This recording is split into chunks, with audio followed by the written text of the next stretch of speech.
한절한끼 가족 여러분, 지난밤 편히 주무셨나요? 이 영상을 밤에 보시는 분들도 계실 텐데 오늘 하루 평안하셨는지 궁금합니다. 7월 9일 금요일 한절한끼 시작하겠습니다. 하나님의 은혜에 감동해서 이스라엘 백성들은 자원하는 마음으로 성막 건축에 쓰일 예물들을 넘치도록 가져옵니다. 아침마다 꼬리에 꼬리를 물고 줄을 지어 예물을 가져오는 통에 이제는 쓰고도 남을 만큼이 되었습니다.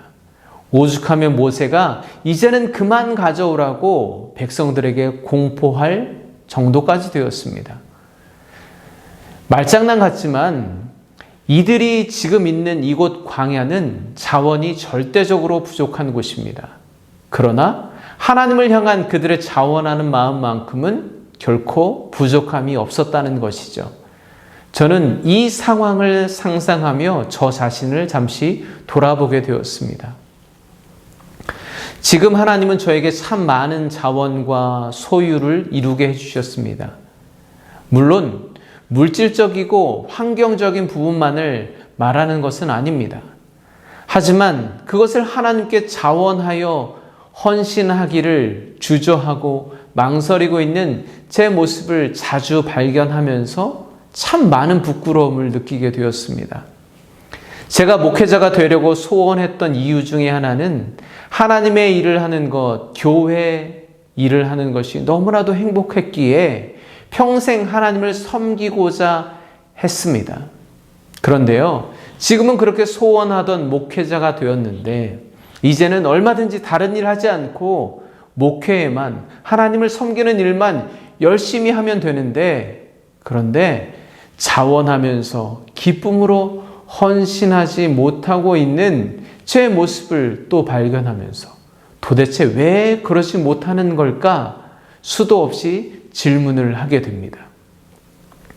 길지 않은 제 신앙의 삶을 돌아보니까요, 늘 나의 자원, 나의 소유, 나의 계획이 넘쳐서 문제였지 부족해서 문제가 되었던 적은 한 번도 없던 것 같더라고요.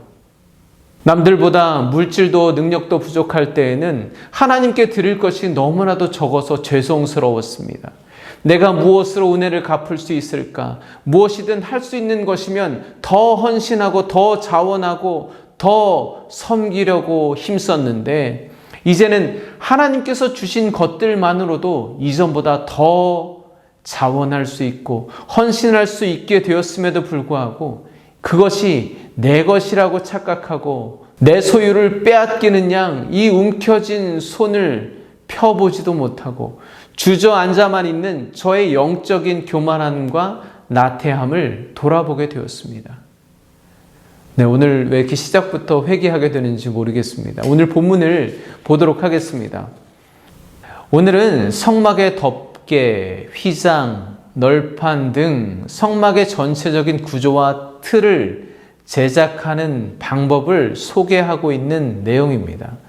이미 지난 26장에서 보았던 내용과 판박이처럼 거의 똑같습니다. 네, 그 내용, 자세한 내용과 나눔을 보시려면 요 위쪽에 제가 링크로 소개해드리는 이곳으로 찾아가시면 다시 보실 수 있습니다.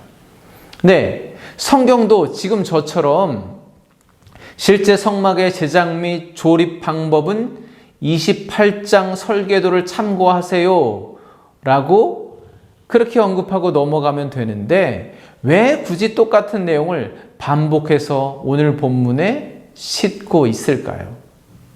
하나님이 명령하신 그대로, 주님이 의도하신 그대로 조금도 틀림이 없이 성막이 지어졌다는 것입니다. 하나님께서 브살렐과 오홀리압에게 성령을 충만하게 하고 지혜와 총명과 지식을 부어주신 것은 그들이 하나님이 말씀하신 것보다 더 창의적이고 예술적이고 신비로운 결과물을 만들어내라고 하시려는 목적이 아닙니다. 오히려 하나님의 말씀의 뜻을 온전히 이해하고 깨달아서 한치의 오차도 없이 그대로 순종하고 그대로 만들어낼 수 있도록 하기 위한 것이었습니다. 왜냐하면 그것은 하나님이 거하실 거룩한 곳이니까요. 하나님의 임재와 거룩은 우리 인간의 마음대로 정할 수 있는 것이 아닙니다. 만들어낼 수 있는 것이 아닙니다. 하나님은 당신이 역사하시고 임재하시고자 하는 곳을 정해 놓으셨습니다. 그리고 그곳이 거룩하게 되는 것입니다. 그러면 하나님은 어디에 임하실까요? 그분이 임재하시기로 정해 놓으신 곳은 어디일까요? 바로 말씀입니다. 성경은 곧 하나님이 말씀하신 대로 임재하시고 역사하심을 증거하는 책입니다. 그래서 우리는 말씀 안에 들어가야 하는 것이죠. 그것이 하나님을 만날 수 있는 유일한 길입니다. 그리고 그 안에서 우리는 비로소 성도임을 확인할 수 있는 것입니다. 따라서 하나님이 이렇게 성막 제작에 관해서 일일이 세세하게 말씀하시고 또 이스라엘이 그 말씀에 따라 한치의 오차도 없이 그대로 순종하는 것은 하나님은 그렇게 말씀 가운데 임재하시고 말씀대로 순종하는 자들을 만나 주시기 때문인 거죠. 그래서 여러분, 그렇게 본다면 성막 자체가 하나님의 말씀이신 예수 그리스도이십니다. 그리고 이스라엘은 성막으로 예수 그리스도를 향해서 나아가는 것이죠. 여러분, 어쩌면 우리는 너무나도 쉽게 스스로를 하나님이 거하시는 성전이라고 말합니다. 그러면 그 근거는 무엇일까요? 우리가 그렇게 고백하고 믿으면 되는 것일까요? 결코 아닙니다. 우리가 그렇게 정하고 믿어버리면 그렇게 되는 것이 아닙니다. 구약의 예언자들이 활동하던 시대나 예수님 당시에도 성전은 있었습니다. 지금 이 광야에 세워지는 성막보다 훨씬 더 웅장하고 화려한 번듯한 성전 건물이 서 있었습니다. 제사장도 있고 때마다 예배도 드려졌습니다. 그러나 그곳에는 하나님이 계시지 않았습니다. 하나님이 계시지 않는 그곳은 거룩한 성전이 아니라 그냥 종교 행위가 이루어지는 번듯한 잘 지어진 건물일 뿐입니다. 금송아지의 확장판일 뿐이라는 거예요. 왜 그곳에 하나님이 계시지 않았을까요? 이유는 단 한 가지입니다. 하나님의 말씀에 순종하지 않았기 때문입니다. 하나님의 말씀 안에 거하지 않고 말씀대로 살지 않았기 때문입니다. 하나님의 말씀과 뜻이 아닌 그저 외형적인 성전 건물과 율법만을 섬겼기 때문입니다. 그래서 말씀이신 예수님도 그곳에 머물지 못하고 쫓겨나신 것이 아닙니까? 하나님은 지금도 그분의 이름을 두실 곳, 영광 중에 임하실 거룩한 초소, 성막을 찾고 계십니다.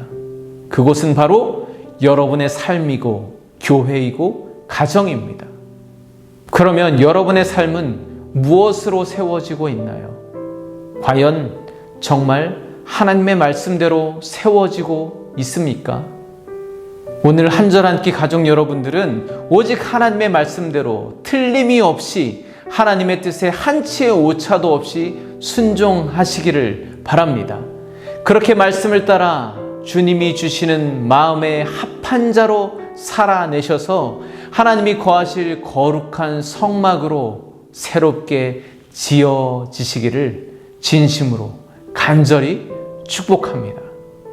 내일부터는 말씀에 조금 더 집중해서 나눠보도록 하겠습니다. 무더위와 장마에 평안하십시오. 감사합니다.